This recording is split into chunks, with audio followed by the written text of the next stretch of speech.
Hi, superheroes. My name is Joel Mahony. I am the creator of Spiritual Superheroes Coaching. Here at Spiritual Superheroes Coaching, I cover any and all of life's topics, from coping with anxiety and depression to all things spiritual. Before we begin, be sure to hit that like button, subscribe to the channel, and hit that notification bell to get the notifications. Now, I have had an independence epiphany. Um, Now, so that leads me to today's topic of independence. So today I would just like to talk to you about these epiphanies and what I have in fact realised. So let's begin. Um, from an early age, spending a lot of times in hospitals with having other people sign consent forms because I was too young to, in fact, sign anything. I had a lot of other people making decisions for me. Now, that was fine, but still, as an adult, I go back to those times and wonder what things would have been like if I, in fact, had at least a little bit of an opinion. So I carried that into my adulthood, um,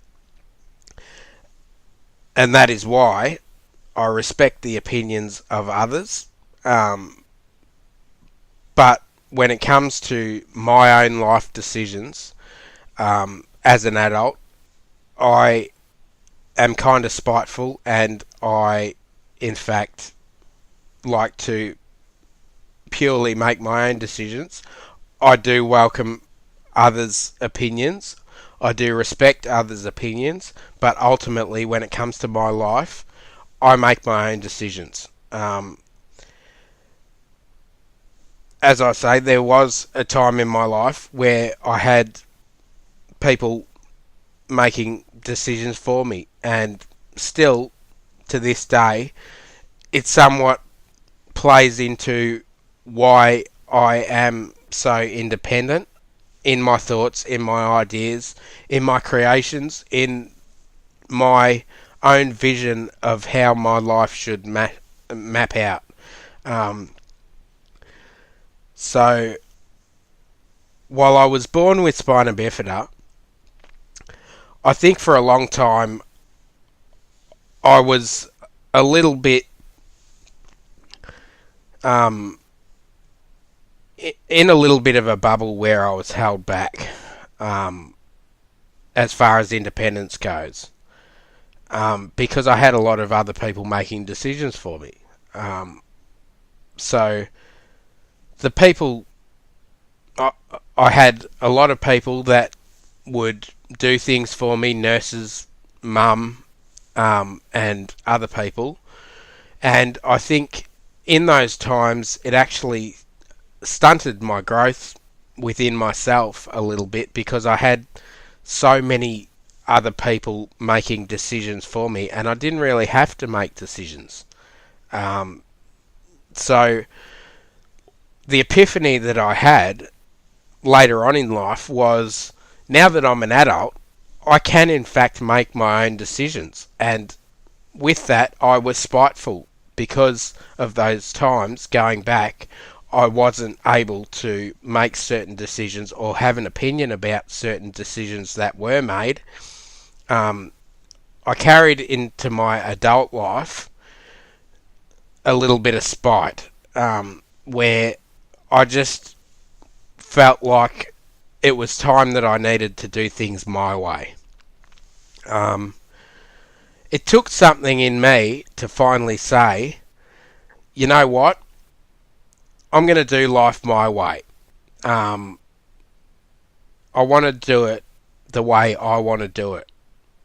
Um, but I had to ultimately make that decision when I was ready to.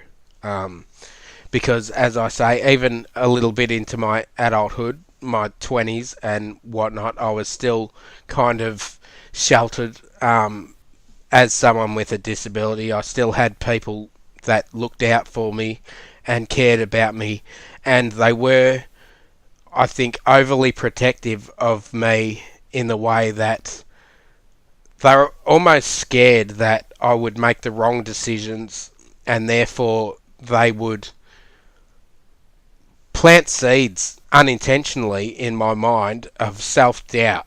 Um, and that really didn't help me grow. So it wasn't until I actually consciously said to myself that I was going to own my life. I was going to make my life what I had envisioned it, what I wanted to get out of my life, I had to do on my own. Um, so when I realised that my life purpose was in fact to be a life coach, that happened in the midst of everything else that was going on, because while I did spend a lot of time in hospitals and stuff when I was younger because of my disability, I did in fact learn that compassion was needed to in order for me to survive, because there were other kids in those hospitals that were in the same or similar predicaments as I was, and we all had each other. As small as we were our own little support network, and we all leaned on each other at times for support when others, nurses, mums, parents, were unavailable. We had each other at least. Um, so it took me to actually build up my own self-confidence, my own self-esteem, to actually say, this is my life purpose. After building the level of compassion, seeing nurses and doctors and other people caring for these kids that were sick, it helped me to develop that level of compassion for myself, by seeing others setting that example for me. So that, in fact, was a positive, that I got out of a negative situation that I was in, because truth of the matter is, in those times, being a small child, I had my first operation at 2 days old, or my first sets of operations. I probably had 3 at 2 days old, and even then, they weren't, doctors, nurses, they weren't sure whether I was going to make it. So my first independent decision that I had to make for myself at 2 days old might have only been subconsciously, but I had to make the decision for myself whether I was going to live or whether I was going to give up. Now, me being the superhero that I am, quite capable, I chose life, because, and to this day, I have never ever given up on anything. It's something that I pride myself on. It's something that makes my heart all warm and fuzzy at the end of the day, knowing that I have that drive to succeed, to get myself to the stage where I am living out my life purpose. I'm living my dreams. I'm giving back to others by extending the knowledge that I myself have learned over the years about compassion, about love, about empathy, and about many other things that I have come across in life, many different situations. So I feel in a way that it is my responsibility to give back that information to other people that may be in need of a little bit of a boost in life, to realize that you are capable. You're capable of doing anything and everything that you put your mind to, but ultimately it is you independently that has to make the decision to want to take those steps to in fact succeed and achieve your dreams. Now, when I discovered the whole life coaching thing, I really was basically just looking for a boost myself. So one day I done a little bit of research. I actually looked up something like, how do I get my life together? I think was the search. And a whole bunch of life coaching things came up, and I joined a few groups. I met a few people and discovered that what I was actually learning from these other people, I'd been doing the whole time. I have in the past been a support network for family, for friends. I've always been a compassionate ear for anyone that needs just someone to listen. I have been that person.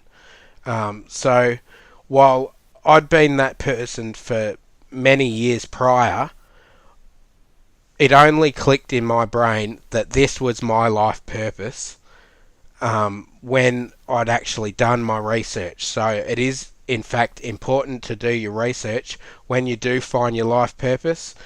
Google it, journal about it, write down ideas and thoughts and everything else, to keep track of your progress, things like that. And basically, with the whole phrase "live your dream," it is to in fact live it, to breathe it, to even dream about it.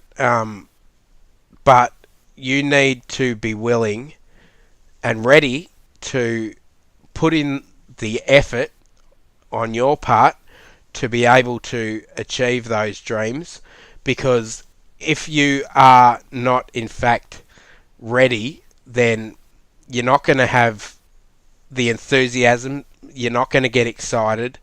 It's just going to be like, yeah, I'll get around to it one day. But yeah, you need to be enthusiastic about what you're doing. You might love animals. I love animals. So with that, loving animals, you might, an example would be, you may want to be a vet. So do your research. Go to your local animal shelters. Ask about volunteering, things like that. Do a little bit of homework on what your passion is.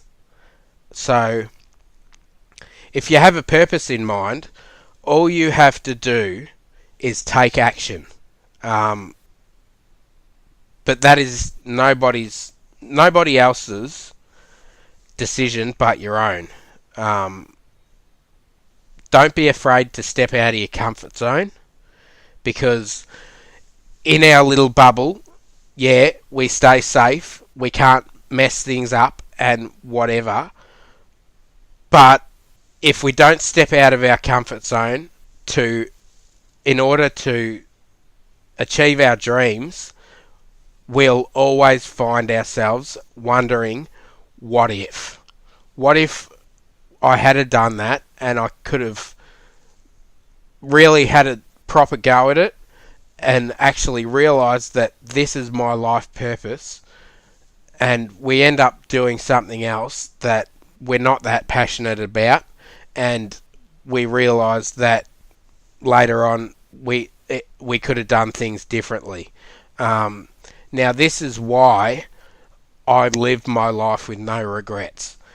A big part of my daily routine is gratitude. Now, with gratitude, I've always maintained that it is important not only to be grateful for the things that we have, the things that we love, the people that are around us, the support network, everything like that. That's all good stuff. And it's all good and well to be grateful for those things.